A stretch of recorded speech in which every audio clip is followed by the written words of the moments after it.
الحمد لله رب العالمين الحمد لله الذي هدانا لهذا وما كنا لنهتدي لولا أن هدانا الله جزا الله عنا محمد صلی اللہ علیہ وسلم بالمعروف. محترم بزرگوں، دوستوں، پیارے بچوں، پیارے بھائیوں، اللہ تعالیٰ نے ہم سب پر بڑا انعام فرمایا ہے، بڑی نعمت عطا فرمائی ہے کہ ہم سب کو اللہ پاک نے بغیر مانگے حضرت محمد صلی اللہ علیہ وسلم کو امتی بنایا ہے. حضرت محمد صلی اللہ علیہ وسلم کی نسبت وہ نسبت ہے کہ جس سے عظیم کائنات میں کوئی دوسری اور نسبت نہیں، سب سے عظیم نسبت. یہ وہ نسبت تھی جس کی وجہ سے وہ مقام اور قیمت اللہ پاک نے ہماری لگائی ہے کہ جس کو دیکھ کر موسیٰ علیہ السلام نے اللہ پاک سے مطالبہ کیا تھا کہ اللہ پاک وہ امت آپ مجھے دیں، اور اگر امت نہیں دیتے تو اسی امت میں مجھے پیدا فرما دیں. ایک بڑی عجیب بات موسیٰ علیہ السلام کی ہے.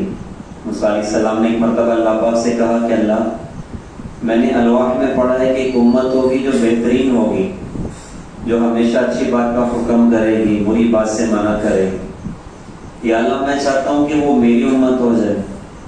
تو اللہ پاک نے ارشاد فرمایا تھے کہ نہیں، وہ تمہاری نہیں، وہ تو احمد صلی اللہ علیہ وسلم کی امت ہو. ہمارے نبی کے اللہ تعالیٰ نے بہت سارے نام رکھے.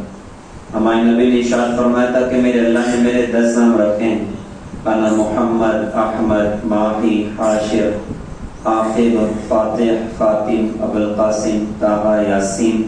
کہا کہ اللہ نے میرے 10 نام رکھے. تو 2 نام بڑے مشہور ہیں، محمد اور احمد صلی اللہ علیہ وسلم. تو اللہ پاک نے ارشاد فرمایا کہ نہیں، وہ تمہاری نہیں، وہ تو احمد صلی اللہ علیہ وسلم کی امت ہو. موسیٰ علیہ السلام نے کہا کہ اللہ پاک، میں نے الواح میں پڑھا ہے کہ ایک امت ہوگی جو سب سے آخر میں دنیا میں آئے گی، لیکن سب سے پہلے ہی جنت میں چلی جائے. یا اللہ، میں چاہتا ہوں کہ وہ میری امت ہو جائے. تو اللہ پاک نے ارشاد فرمایا کہ نہیں، وہ تمہاری نہیں، وہ تو احمد صلی اللہ علیہ وسلم کی امت ہو. پھر کہا اللہ پاک، میں نے الواح میں پڑھا ہے کہ ایک امت ہوگی کہ جو بڑے بڑے فتنوں کا مقابلہ کرے، یہاں تک کہ کانے دجال سے بھی ٹکر لے جائے. اس امت کی وہ شان ہے، اس امت کے لوگ اور کانے دجال کا بھی مقابلہ کریں. تو کہا اللہ، میں چاہتا ہوں وہ میری امت ہو جائے. تو اللہ پاک نے ارشاد فرمایا کہ نہیں، وہ تمہاری نہیں، وہ تو احمد صلی اللہ علیہ وسلم کی امت ہو. پھر کہا اللہ پاک، میں نے الواح میں پڑھا ہے کہ ایک امت ہوگی کہ جو نیکی کا ارادہ کرے گی، اور اگر نیکی نہیں کر پائی تب بھی نیکی پکی، نفل عمل، اور اگر اس نیک کام پر عمل کر لیا تو کم از کم 1 کا 10 اور پھر آگے بے حساب عطا فرمائیں. تو اللہ، میں چاہتا ہوں کہ وہ امت میری ہو جائے. تو اللہ پاک نے ارشاد فرمایا کہ نہیں، وہ تمہاری نہیں، وہ تو احمد صلی اللہ علیہ وسلم کی امت ہوگی. پھر کہا اللہ پاک، میں نے الواح میں پڑھا ہے کہ ایک امت ہوگی کہ جس کی کتاب اس کے سینے میں محفوظ ہوگی. آج پوری دنیا میں تورات کا کوئی حافظ نہیں، انجیل کا کوئی حافظ نہیں، زبور کا کوئی حافظ نہیں. حافظ دور کی بات، کتابی اصل شکل میں موجود نہیں. لیکن قرآن کے الحمدللہ پوری دنیا میں کروڑوں حافظ، پوری دنیا میں لاکھوں کروڑوں کی تعداد ہے ماشاءاللہ مسلمانوں کی، جنہوں نے قرآن پاک کو حفظ کیا. یہاں پر کتنے سارے حفاظ کرام جو یہیں بیٹھے ہیں، اور 10 سال کے کہنا چاہیے طویل عرصے میں ہمارے اپنے مدرسے سے 90 سے زیادہ حافظ صاحب، 91 ایک کم، تو تقریباً 90 کے قریب ماشاءاللہ بچوں نے حفظ قرآن کی. تو قرآن کتنی عظیم نعمت اور دولت ہے کہ ہزاروں سال پہلے موسیٰ علیہ السلام اللہ سے کہہ رہے ہیں اللہ اس قوم کی کتاب اس کے سینے میں محفوظ ہو. کتنا عجیب کلام اللہ پاک نے عطا فرمایا. چھوٹا سا بچہ بھی 11 سال کا بچہ ماشاءاللہ حافظ قرآن، ہمارے مدرسے کی برکت ہے. اس کا رزلٹ کیا ہو امت کو دکھانا ہو تو بولنے کی ضرورت ہی نہیں، بچے ہی بتا رہے ہیں کہ ماشاءاللہ مدرسے میں کیا کچھ محنتیں کی جائے. الحمدللہ بچوں میں بڑی خوبیاں، بڑے کمالات اللہ پاک پیدا فرما رہے ہیں. یہ بہت بڑی نعمت کی بات ہے، اور اللہ پاک کی بارگاہ میں مقبولیت کا ایک نشانی ہے کہ اللہ پاک نے اس ادارے کو اپنی بارگاہ میں مقبولیت اللہ پاک نے عطا فرمائی. 900 بچے 10 سال کی قلیل عرصے میں 900 بچے ماشاءاللہ یہاں سے دین حاصل کریں. یہ کتنی بڑی نعمت ہے، یہ کتنی بڑی بات ہے. اور کسی بندے سے اللہ اپنے دین کا کام لے لے تو اور بندوں کے لیے عافیت اسی میں ہوتی کہ اس کے ساتھ جڑ کے اس کے معاون بن جائیں، اس کا ساتھ دینے والے بن جائیں کہ بڑی خیر اور خوبی اللہ پاک نے عطا فرمائی، ہم بھی جڑ جائیں تو ان خوبیوں اور صفات میں اور نیکیوں میں ہمارا بھی اللہ پاک حصہ شامل کر دے۔ تو موسیٰ علیہ السلام نے اللہ سے کہا اللہ پاک میں نے الواح میں پڑھا کہ ایک امت ہوگی جس کی کتاب اس کے سینے میں محفوظ ہو، میں چاہتا ہوں وہ میری امت ہو جائے۔ اللہ نے فرمایا کہ نہیں، وہ تمہاری نہیں، وہ تو احمد صلی اللہ علیہ وسلم کی امت ہو۔ پھر کہا اللہ پاک میں نے الواح میں پڑھا کہ ایک امت ہوگی کہ جو قیامت کے میدان میں قوموں کی سفارش کرے، اس امت کے لاکھوں احباب اس شان والے ہوں گے قیامت کے میدان میں کہ بلا مبالغہ ان کی سفارشوں پر اللہ لاکھوں کروڑوں کو اللہ پاک جنت میں داخل کرے۔ جیسے مثال کے طور پر اویس قرنی رحمت اللہ علیہ، بندہ بڑے کمال کے انسان تھے، اپنے ماں کی خدمت میں اپنی زندگی کھپائی اور لگائی، حضور پاک صلی اللہ علیہ وسلم کے زمانے میں پیدا ہوئے لیکن اللہ کے نبی کی ملاقات نہ کر سکے۔ خط لکھا حضرت کو، کہا حضرت میں ماں کا اکیلا بیٹا ہوں، دیکھ بھال کرنے والا کوئی نہیں، میری چاہت ہے کہ آپ کی زیارت کر لوں آ کر۔ تو حضور نے جواب میں فرمایا کہ آپ اپنی ماں کی خدمت کریں، وہ ماں کی خدمت میں لگے رہے اور اللہ کے نبی کا وصال بھی ہو گیا۔ تو اللہ کے نبی کو دیکھ نہ سکے لیکن حضور پاک صلی اللہ علیہ وسلم نے غائبانہ ان کے لیے بڑی بڑی بشارتیں سنائیں، ان کے بڑے بڑے مقامات سنائے اور اتنا بڑا درجہ سنایا، حضرت عمر سے فرمایا تھا کہ عمر تو اپنے لیے اس سے دعا کروا لینا۔ کہتی کیوں دعا کروانی؟ تو آپ نے ارشاد فرمایا تھا کہ اویس نے ماں کی ایسی خدمت کی ہے کہ جب وہ ہاتھ اٹھاتا ہے تو اللہ اس کے ہاتھ کو خالی واپس نہیں لوٹاتا۔ اس کی ماں کی خدمت نے اس کو اتنے اعلیٰ مقام تک پہنچایا ہوا، اور اسی خدمت کا یہ معاملہ تھا۔ اللہ کے نبی نے ارشاد فرمایا تھا وہ سارے جنت میں جا رہے ہوں گے تو اللہ اویس قرنی کو روک لیں کہ اویس تم ادھر ہی رک جاؤ۔ اب وہ ڈر جائیں گے کہ اللہ مجھے کیوں روک لیا، وہ سارے جا رہے جنت میں، مجھے ادھر روک لیا۔ تو اللہ فرمائے کہ اویس تم آج سفارش کرو، تمہاری سفارش پر لاکھوں کو تمہارے ساتھ جنت میں داخل کرو۔ اور ماشاءاللہ یہاں تو سارے بچے حافظ قرآن بن رہے، ایک تو کم از کم 10 کو تو جنت میں لے کے جائے گا، میں کتنی بڑی بات ہے نا؟ تو لاکھوں کروڑوں کی سفارشوں کے سامان بن جائے۔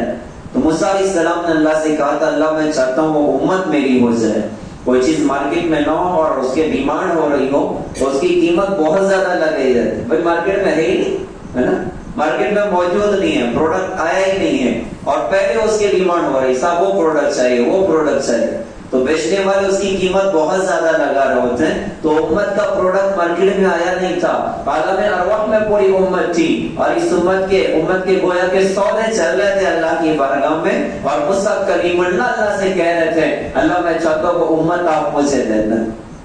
یہ حضرت محمد صلی اللہ علیہ وسلم کی نسبت ہے۔ موسیٰ علیہ السلام سے اللہ پاک نے ارشاد فرمایا کہ نہیں وہ تمہاری نہیں، وہ تو احمد صلی اللہ علیہ وسلم کی امت ہو۔ تو موسیٰ علیہ السلام کو لگا کہ یار اپنی تو آج چلنے والی ہے نہیں۔ پھر وہ جملہ کا جس پر علماء فرماتے ہیں کہ نبیوں نے اس امت میں پیدا ہونے کی تمنا کی، وہ جملہ موسیٰ علیہ السلام کا تھا یا لیتنی من اصحاب محمد صلی اللہ علیہ وسلم، کاش میں محمد صلی اللہ علیہ وسلم کا صحابی ہوتا۔ تو اللہ نے کتنی بڑی دولت اور نعمت ہمیں عطا فرمائی کہ ہم حضرت محمد صلی اللہ علیہ وسلم کے امتی ہو گئے۔ یوسف اور یعقوب علیہ السلام کو اللہ نے جدا کیا، 40 سال کے بعد ملا ہے۔ باپ اور بیٹے میں وہ محبت تھی کہ روتے ہوئے گلے ملے، بے ہوش ہو کے گر گئے، دوبارہ ہوش آیا، روتے ہوئے گلے ملے، پھر بے ہوش ہو کر گر گئے۔ تیسری مرتبہ بھی یہی ہوا۔ فرشتوں نے اللہ پاک سے کہا کہ اللہ اتنی محبت کوئی کسی سے کرتا ہے کہ نہیں کرتا جتنی یوسف اور یعقوب کے درمیان میں۔ تو اللہ پاک نے ارشاد فرمایا کہ فرشتوں تمہیں نہیں پتا محمد صلی اللہ علیہ وسلم کی امت سے ہم اس سے زیادہ پیار کرتے ہیں، ہم اس سے زیادہ محبت کرتے ہیں۔ ہمارے تو نصیب جا گئے کہ ہم حضرت محمد صلی اللہ علیہ وسلم کے امتی ہو گئے۔ اللہ نے ہمیں اپنے نبی کی برکتیں بے شمار عطا فرمائی، اور میں ایک بڑی برکت اللہ نے ہمیں عطا فرمائی، بڑی نعمت اور دولت عطا فرمائی کہ قرآن کی عظیم کتاب اللہ پاک نے مجھے اور آپ کو دی۔ قرآن اللہ کی کتاب بھی ہے، قرآن اللہ کا کلام بھی ہے، اور ایسا زبردست کلام ہے کہ جس کی نظیر کائنات میں کہیں نہیں ملتی۔ اور اللہ پاک نے تو چیلنج کر دیا تھا کہ اگر تمہیں شک ہے قل ان کنتم فی ریب کیا ہے آپ سب قرآن کیا ہے، اگر تمہیں شک ہے اس قرآن پاک کے اندر یہ اللہ کا کلام ہے کہ نہیں ہے تو ٹھیک ہے، جاؤ ساری دنیا کو اکٹھا کرو، ساری دنیا کو اکٹھا کرو اور قرآن کی کوئی صورت بنا کر پیش کر، کوئی ایک صورت بنا کر پیش کر دو، کہا کہ تم تو ہرگز یہ کام نہیں کر سکتے۔ ویسا زبردست کلام اللہ پاک نے حضرت محمد صلی اللہ علیہ وسلم پر نازل فرمایا کہ جس کی نظیر پوری کائنات میں کہیں نہیں ملتی، اور ایسا زبردست کلام ہے کہ آسان یاد کرنے کے لیے اللہ پاک نے آسان کر دیا کہ انسان کوشش کرے، محنت کرے، وہ سارا کا سارا اللہ پاک بندے کے سینے میں اتار دیتا ہے۔ اللہ نے حضرت محمد صلی اللہ علیہ وسلم پر قرآن پاک نازل فرمایا۔ قرآن ایک زبردست کلام ہے، ایک زبردست کتاب ہے۔ مکہ میں بلکہ عرب کے لوگ سارے اہل زبان تھے، اپنے آپ کو زبان والا کہتے تھے، اور کہتے تھے دنیا تو گونگی ہے، انہیں بولنا نہیں آتا، اور واقعی اللہ پاک نے عربوں کو بولنے میں بڑا کمال عطا فرمایا تھا۔ بلکہ اشعار تو ان کے چھوٹے چھوٹے بچے ایسے اشعار پڑھتے تھے کہ آج بھی دنیا حیران ہوتی ہے کہ بچے کیسے اشعار پڑھ جاتے ہیں۔ بلکہ ہمارے نبی جب ہجرت کر کے آپ مدینہ سے، مکہ سے آپ مدینہ تشریف لے کر گئے تھے، تو ہمارے نبی کا جب مدینہ میں استقبال ہوا، بڑا خوبصورت دن تھا، یثرب کی تقدیر بدل گئی، بیماریوں کا گھر تھا یثرب، اس کی تقدیر بدل گئی۔ حضرت محمد صلی اللہ علیہ وسلم کا قدم کیا مدینہ پر پڑا، اللہ پاک نے مدینہ تو رسول اللہ پاک نے اس کو بنا دی، اور اس دن حضرت محمد صلی اللہ علیہ وسلم کا استقبال کیا گیا، اور استقبال میں جو اشعار بچیوں نے کہے تھے، طلع البدر علینا من ثنیات الوداع وجب الشکر علینا ما دعا للہ داعی ایها المبعوث فینا جیت بالامر المطاع۔ ان کی چھوٹی چھوٹی بچیاں جب اشعار پڑھیں تو ایسے کمال کے اشعار ہوتے تھے گویا کہ بادل برس رہے ہوں اور بجلیاں کڑک رہی ہوں۔ اللہ نے زبان پر کمال عطا فرمایا تھا، لیکن قرآن جب اترا تو قرآن نے سب کو ہلا کے رکھ دیا، قرآن نے دم کر کے رکھ دیا، قرآن نے انہیں کہنا چاہیے کہ بے قرار کر کے رکھ دیا کہ آپ یہ کتنا عجیب کا نام۔ ایک بہت بڑا عربی ادیب گزرا، ابن المقفع اس کا نام تھا، حضور کے کافی سالوں کے بعد۔ یہ غیر ایمان والا تھا، عربی پہ بڑا کمال اس کو حاصل تھا۔ لوگوں مجھ سے کہا کہ یار تو نہ قرآن کی ٹکر کا کلام تیار کر۔ اس نے کہا ٹھیک ہے، مجھے ڈھیر ساری کتابیں اکٹھی کر کے دو اور 1 سال کا راشن میرے پاس جمع کر دو، میں 1 سال تک بیٹھوں گا اور قرآن کی ٹکر کا کلام تیار کر کے دکھاؤں۔ وہ بندہ 1 سال تک کمرے کے اندر سے نہیں نکلا، بشری ضرورت کے لیے نکلتا، پھر اندر جانا، کھانا پینا، باقی سارا کتابوں میں وقت گزارنا کہ مجھے قرآن کی ٹکر کا کلام تیار کرنا ہے۔ 1 سال کے بعد ایک کلام تیار ہوا، اس کو لگا کہ میں نے قرآن کی ٹکر کا کلام تیار کر لیا۔ وہ اپنے کمرے سے باہر نکلا، گلی سے گزر رہا تھا۔ اس امت کے وہ دور بھی گزرے ہیں، اللہ ہم سب کی حفاظت فرمائے۔ آج تو ایسا ایک دور چل رہا ہے کہ گھروں سے ناچ گانے کی آوازیں آ رہی ہوتی ہیں، گھروں سے موسیقی کی آواز آ رہی ہوتی ہے۔ ایک دور اس امت کا وہ بھی گزرا کہ گھروں سے قرآن کی تلاوت کی آواز آتی تھی۔ صبح گلی سے کوئی گزر جائے تو گھر سے قرآن کی تلاوت کی آواز آتی تھی۔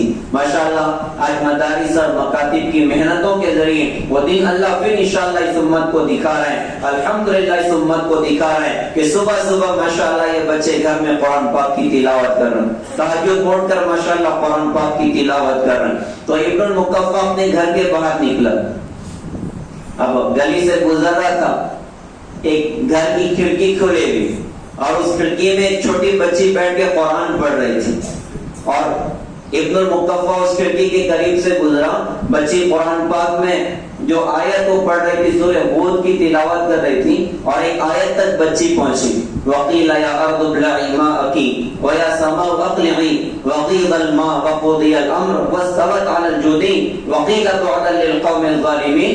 ابن المقفع کے دونوں قدم زمین پر جم گئے، اس کا پورا وجود کانپنے لگا، گھر واپس لوٹا، جو کچھ 1 سال میں تیار کیا تھا وہ پھاڑ پھوڑ کر پھینک دیا اور کہا کہ قرآن کی ٹکر کا کلام تو تیار ہو ہی نہیں سکتا۔ ایسا کلام ہے کہ اس کی نظیر پوری کائنات میں کہیں نہیں ملتی، بڑا عجیب کلام اللہ پاک نے اتارا۔ ہم اسی لیے حضور جب قرآن پاک کی تلاوت کرتے، کتنے بڑے بڑے کٹر مشرکین تھے، قرآن کو سن کر ماشاءاللہ اسلام میں داخل ہو گئے۔ حضرت عمر رضی اللہ عنہ کے اسلام لانے کا واقعہ وہ قرآن سے تعلق رکھتا ہے، قرآن نے دل کی دنیا کو جھنجھوڑ کے رکھ دیا۔ ایسا سخت آدمی جن کے بارے میں مشہور تھا کہ اگر سننا کے خطاب کے گدھے نے کلمہ پڑھا ہے تو مان جانا، اور اگر سننا کے خطاب کے بیٹے عمر نے کلمہ پڑھا ہے تو مت ماننا، یہ بندہ کبھی کلمہ نہیں پڑھے گا۔ لیکن قرآن وہ کلام ہے جس نے ایسے دل والے انسان کے دل کی دنیا کو بھی جھنجھوڑ کے رکھ دیا، اور ماشاءاللہ وہ بھی اسلام میں داخل ہو گئے۔ اور بڑا عجیب دور تھا کہ لوگ ہمارے نبی کا قرآن سننے کے لیے بے قرار ہوتے تھے۔ کوئی بچہ اچھی آواز سے قرآن پڑھے تو دل کہتا ہے کہ پڑھتے ہی جائے پڑھتے ہی جائے۔ کیا وہ منظر ہوتا ہوگا کہ جب مکہ میں حضرت محمد صلی اللہ علیہ وسلم کی زبان ہوتی ہوگی اور اللہ رب العالمین کا کلام ہوتا ہوگا، وہ اثر ہوتا تھا کہ ساری رات گزرتی اور کئی مشرکین مکہ کے واقعات ملتے ہیں، پوری رات کھڑے ہو کر قرآن سنتے رہے، انہیں پتہ ہی نہیں چلا کہ رات صبح سے بدل چکی۔ ایک مرتبہ تو بڑا عجیب واقعہ ہوا، مکہ کے بڑے بڑے سردار یہ دن بھر حضور کی مخالفت کرتے تھے، لیکن رات میں چھپ کے اللہ کے نبی کا قرآن سنتے تھے۔ اخنس بن شریح، ابو جہل، ابو سفیان، حضور آپ بیت اللہ میں کھڑے نماز پڑھ رہے اور یہ تینوں بڑے بڑے سردار چھپے ہوئے اور وہ ہمارے نبی کا قرآن سن۔ اب وہ ایسا مزہ تھا کہ پوری رات گزر کے انہیں پتہ نہیں چلا۔ اب صبح ہوئی تو خیال آیا کہ بھائی صبح ہو گئی، اب اپنے گھر جانا۔ وہ تینوں نکلے تو ایک ہی راستے پر تینوں کی ملاقات ہوگی۔ ایک دوسرے سے پوچھا کہ بھائی صبح صبح کدھر آ گئے؟ تو ہر ایک نے کہا کہ یار رات میں آئے تھے، ہم نے ان کا قرآن سنا، وہ عجیب مزہ تھا کہ ساری رات گزر گئی پتہ نہیں چلا۔ تو آپس میں کہنے لگے بدبختوں، دن بھر تو ان کی مخالفت پہ بات کرتے ہو اور رات میں چھپ کے انہی کا قرآن سنتے ہو، کہ یار اب کل نہیں آئیں گے ان کا قرآن سننے۔ بات پکی ہو گئی، لیکن دوسرے دن ہوا وہ ایک بادشاہ کا واقعہ ہے نا، بادشاہ نے کہا، اعلان کیا اپنے شہر میں کہ آج میرے حوض میں ہر گھر والا ایک گلاس دودھ ڈالے گا۔ اب یہ اعلان ہو گیا کہ بھائی رات میں یہ کام کرنا ہے۔ اب دوسرے دن جب صبح حوض کو دیکھا تو پورا حوض پانی سے بھرا تھا۔ ہر بندہ یہی سوچ رہا تھا کہ یار سب تو دودھ ڈالنے والے، میں ہی ایک گلاس پانی ڈالنے والا۔ تو ساروں نے یہی سوچا اور ساروں نے لا کے پانی بھر دی۔ تو دوسرے دن ہوا یہ کہ ہر ایک یہی سوچا تھا کہ بھائی آج تو کوئی نہیں آ رہا، میں اکیلا جا رہا ہوں، لہٰذا پھر تینوں اکٹھا ہو گئے۔ ساری رات قرآن سننے میں گزرا، صبح ہو گئی، پھر ملاقات ہوئی، کہا اب نہیں آئیں گے ان کا قرآن سننے۔ تیسرے دن پھر ایسا ہوا، پھر اس کے بعد اخنس کو بڑا قرآن جھنجھوڑ رہا تھا۔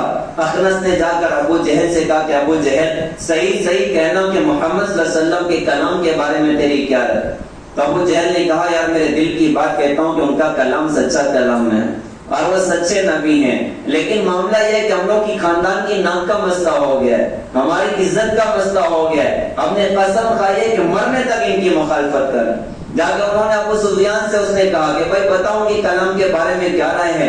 تو حضرت ابو سفیان نے کہا کہ بھائی دل کی بات کہتا ہوں کہ ان کا کلام تو سچا کلام۔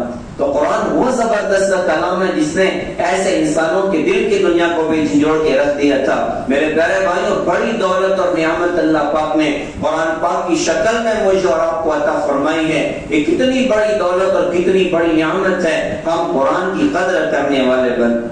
حدیث میں آتا ہے بندہ جب قبر میں رکھا جائے تو اس کی نماز اس کے پاس آ جائے، اس کا روزہ اس کے پاس آ جائے گا، اس کے زکات صدقات اس کے پاس آ کر کھڑے ہو جائیں گے، اللہ کی راہ میں جو قدم چلے وہ قدم کی طرف آ کے کھڑا ہو جائے گا۔ اور علماء فرماتے ہیں کتابوں میں لکھا کہ قرآن بھی جو ہے خوبصورت نوجوان کی شکل میں قبر میں آئے گا اور آ کر کہے گا کہ تجھے کوئی ٹینشن نہیں ہے، منکر نکیر کے سوال کے جواب کے بعد تو بالکل فری ہے، ایسے سو جا جیسے پہلی رات کی دلہن اپنے گھر میں سو جاتی۔ تو قرآن قبر میں انسان کا ساتھی بن جائے گا، حشر میں انسان کا ساتھی بن جائے گا۔ روایتوں میں آتا ہے کہ انسان جب نیک عمل قیامت کے میدان میں، نیک بندہ قیامت کے میدان میں کھڑا ہوگا تو اس کی ساری نیکیاں آ کر اس کو قیامت کے میدان میں گھیر لیں گی، اس کا روزہ، اس کی نماز، اس کا صدقہ خیرات، اس کا سبحان اللہ، اس کا الحمدللہ۔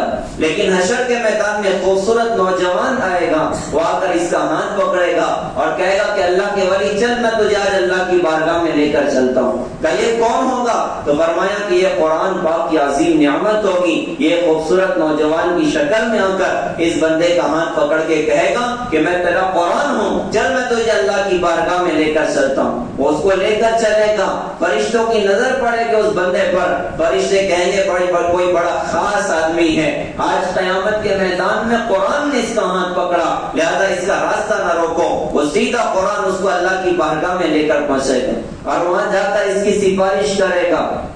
قیامت کے میدان میں بہت ساری سفارشیں ہوں، نیک ماں باپ گناہگار اولاد اولاد کی سفارش کریں، نیک اولاد گنہگار ماں باپ کی سفارش کریں۔ وہ بچے جو بچپن میں دنیا سے رخصت ہو گئے وہ قیامت کے میدان میں اللہ کی بارگاہ میں اپنے ماں باپ کی سفارش کریں گے کہ اللہ ہمارے ماں باپ کا ایسے گناہ ہو گئے، غلطیاں ہو گئی، اللہ آپ نے ہمیں جنت میں داخل کرنے کے فیصلے کیے، ہمارے ماں باپ کو بھی ہمارے ساتھ جنت میں داخل کریے، اور اگر نہیں کرنا تو پھر ہمیں بھی ان کے ساتھ جہنم کی آگ میں داخل کر دیجئے۔ تو اللہ پاک ان کی سفارش پر ان کے ماں باپ کو اللہ جنت عطا کرے۔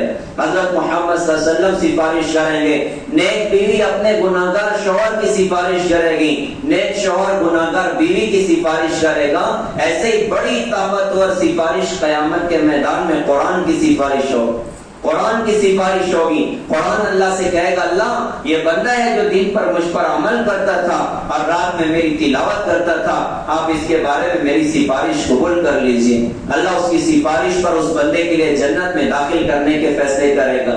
تو اللہ نے بڑی دولت اور بڑی نعمت پیارے بھائیوں عطا فرمائی ہے، لہذا ہم اس قرآن کی عظیم نعمت کی قدر کرنے والے بن، اور قدر یہ ہے کہ اس کو سیکھیں، اس کو پڑھیں، اس کی تلاوت کریں، اس کو سمجھیں، اس کے احکامات کو اپنی زندگیوں میں جگہ دیں، اور یہ قرآن سارے عالم میں زندہ ہو جائے، اس کے لیے کوششیں کرنا، اس کے لیے محنتیں کرنا۔ الحمدللہ 1400 سال کی ہماری خوبصورت تاریخ ہے، ہر زمانے میں قرآن اور دین کو زندہ کرنے کے لیے مدارس نے بڑا اہم رول ادا فرمایا۔ ہر زمانے میں مدارس کے ذریعے دنیا میں اللہ کے دین کا کام ہوا اور قرآن زندہ ہوا، اور قرآنی تعلیمات ماشاءاللہ زندہ ہوئی۔ ہماری اپنی نوجوانوں کی ذمہ داری ہے کہ ایسے ادارے ہم ان کا تعاون کرنے والے بن۔ ماشاءاللہ ابھی صاحب کہہ رہے تھے کہ چندہ بھی دیا اور ارے بولو بندہ بھی دیا، تو ماشاءاللہ دونوں اعتبار سے ہمارا تعاون ہو۔ ہمارے اپنے پورے محلے میں کوئی بچہ ایسا نہ ہو جو قرآن کی تعلیم سے محروم۔ قیامت کے میدان میں وہ بندہ بڑا بدقسمت ہوگا جو اللہ کے کلام سے محروم رہا، جو اللہ کے قرآن سے محروم رہا۔ وہ زبان بڑی بدقسمت ہوگی جو اللہ کے کلام کی تلاوت سے محروم رہی۔ وہ کان بڑے بدقسمت ہوں گے جو اللہ کے کلام کے سننے سے محروم رہے گئے، اور جو اس کو دنیا میں زندہ کرنے کی محنتوں سے محروم رہے گئے وہ بندہ قیامت کے میدان میں بڑا محروم ہوگا۔ لہذا ہماری اپنی ذمہ داریاں ہیں کہ ہم ایسے مدارس کا تعاون کریں اور خدمت کریں، کوششیں کریں، اور خود اپنی ذات سے بھی قرآن کے تعلق سے ہم آگے بڑھنے والے بنیں۔ یہ ہماری اپنی بہت بڑی ذمہ داری، اللہ کے دین کی خدمت اور مدارس کی خدمت اور پڑھنے پڑھانے والوں کی خدمت اور اس کا تعاون کرنا بندے کو کتنی آگے پہنچائے گا کوئی دنیا میں بتا نہیں سکتا۔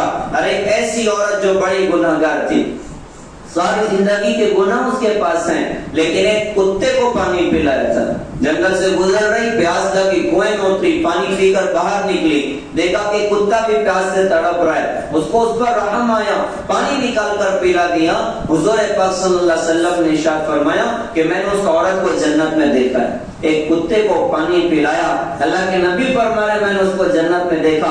ارے بتاؤ تو صحیح، مدرسے کی چٹائیوں پر بیٹھ کر ہمارے بچوں کو جو قرآن پاک کی تعلیم دیتے ہیں، کوئی بندہ ان کی خدمت کرے اللہ اس کو کہاں پہنچائے گا؟ کوئی بندہ قرآن کو دنیا میں زندہ کرنے کی خدمت کرے اللہ اس کو کہاں پہنچائے گا؟ کوئی بندہ دین کے دنیا میں زندہ کرنے کی کوشش اور محنت کرے اور اپنے جان مال صلاحیتوں کو اس پر لگائے، ارے بتاؤ تو صحیح اللہ پاک اس کو کتنا عظیم مقام عطا فرمائیں گے۔ یہ چٹائیوں پر بیٹھ کر ہمارے بچوں کو قرآن پاک کی تعلیم دینے والے، ان کے بدن میں ساری دنیا سونا بنا کر انہیں دنیا میں گفٹ کر دی جائے، اللہ کی قسم ان کی محنت کا بدل نہیں ہو سکتا۔ ان کی محنت کا بدل تو قیامت کے میدان میں اللہ عطا کرے گا، اور وہ کچھ عطا فرمائیں گے کہ دنیا عرش عرش کرے گی۔ حافظ قرآن سے کہیں گے قرآن پڑھتا جا اور جنت کے درجات پہ چڑھتا جا، جتنی آیتیں پڑھ رہے اتنے درجے بلند ہوتے چلے جا رہے ہیں۔ حافظ قرآن کو مرجان کے شہر ہدیے میں دیے جا رہے ہیں، اتنا بڑا شہر جس کے 60,000 سونے چاندی کے دروازے ہیں،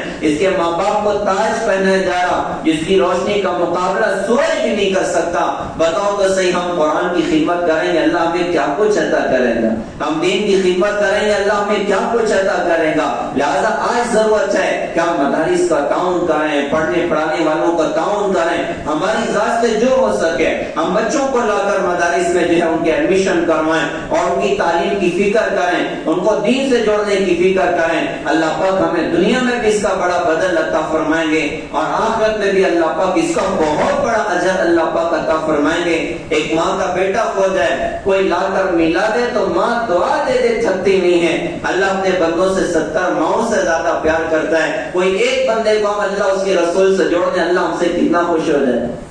لہذا الحمدللہ اللہ پاک نے بڑی نعمت اور دولت ہمارے علاقے میں دی کہ مدرسہ الحمدللہ ہمارے اپنے علاقے میں چل رہا ہے, اور بڑی خوبصورت کارگزاری ہمارے اپنے مدرسے کی ہے. بولنے کی بات نہیں, سب کچھ ماشاءاللہ نظروں کے سامنے, اور 900 بچے قریب الحمدللہ دینی تعلیم حاصل کر رہے ہیں, اور گھروں میں ماشاءاللہ قرآن پاک کی تلاوتیں ہو رہی, اور گھروں میں دینی عمل ماشاءاللہ زندہ کیے جا رہے ہیں. یہ بہت بڑا کام ہے, یہ بہت بڑی محنت ہے. لہذا میری تمام نوجوان بھائیوں سے, دوستوں سے, اور طلبوں اور اداروں کے احباب سے گزارش ہے کہ ہم جو ہے انشاءاللہ دامے درمے قدمے سخنے ان اداروں کا انشاءاللہ تعاون فرمائیں, خدمتیں کریں, اپنے آپ کو جو ہے قربانیوں پر اور محنتوں پر کھڑا کریں. اللہ پاک ہمیں بھی انشاءاللہ ایک بڑا کام یہ لے کر چل رہے ہیں, ایک بہت بڑی محنت یہ لے کر چل رہے ہیں. ہم نہیں کر پا رہے, ہم ان کے ہاتھ پیر بن جائیں, ہم ان کا تعاون کرنے والے بن جائیں, ہم ان کی مدد کرنے والے بن جائیں. اللہ جو کچھ انہیں عطا کرے گا انشاءاللہ قیامت کے میدان میں بہت بڑا حصہ اللہ پاک ہمیں بھی عطا فرمائیں. تو سارے بھائی نیت کرتے ہیں انشاءاللہ, مدد کرنے کی نیت کرتے ہیں انشاءاللہ, چندہ بھی دیں گے اور بندہ بھی دیں, اور ہر گھر میں انشاءاللہ قرآن کی تعلیم پہنچے, ہر گھر کے بچے مدرسہ پہنچیں. اس کی ہم لوگ کوشش اور محنت کریں گے. اللہ تعالیٰ سے دعا ہے کہ اللہ تعالیٰ اس مدرسے کو دن دگنی رات چوگنی اللہ پاک ترقی عطا فرمائے, ہر شر سے اللہ پاک حفاظت فرمائے, حاسدین کے حسد سے اللہ پاک محفوظ فرمائے, ضروریات کا اللہ پاک غیر سے تکفل فرمائے, پڑھنے پڑھانے والوں کے اللہ پاک خوب حفاظت فرمائے, اور ساری امت کو ماشاءاللہ اس سے استفادے کے اللہ پاک توفیق عطا فرمائے. وآخر دعوانا الحمدللہ رب العالمین.